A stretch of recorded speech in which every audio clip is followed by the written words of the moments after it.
piece of music that was very familiar to him as a child, and that's what he was listening to in the 3T fMRI scanner, compared to another very familiar piece of music that's a bit more technically demanding, and he learned a little bit later on in his life, but pre-stroke, compared to a piece of music that he had to learn after during the recovery period to perform with an orchestra.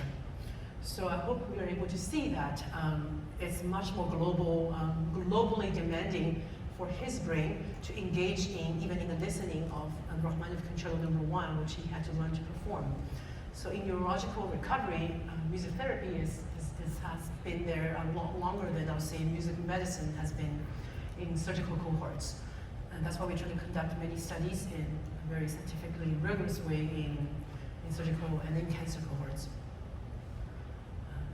Apologies for going through. And this is another study we did where we identified, isolated, and compared associated 16 compositional elements that range from very commonly known ones like tempo, timbre, tonality, to a few parameters that may not be as well known, like articulation.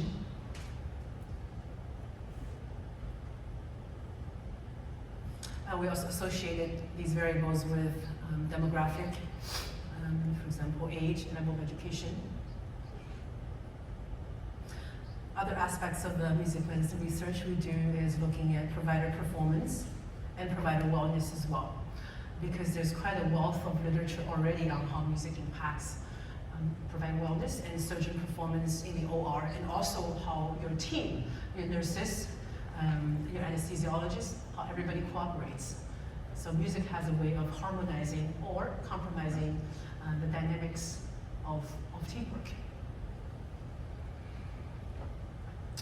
Also, studies have looked at how acoustic stimuli and different types of music can impact surgical skill acquisition, and both accuracy and speed, and also mental loading, and how maintaining a flow state, which is very important for many of us.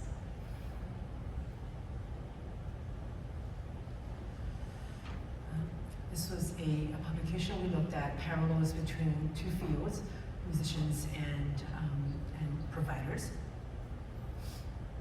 and look at parameters such as how deliberate practice and occupational stress might impact.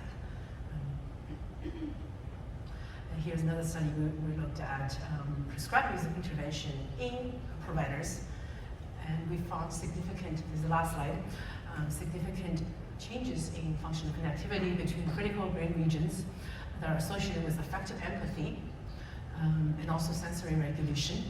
For example, the anterior cingulate insula. This was a 6-week-long intervention. And we also looked at how that, with wearable actigraphy, how it impacted their sleep as well. Thank you. If we can, if you want to reach out to me, here's my email. Thank you so much.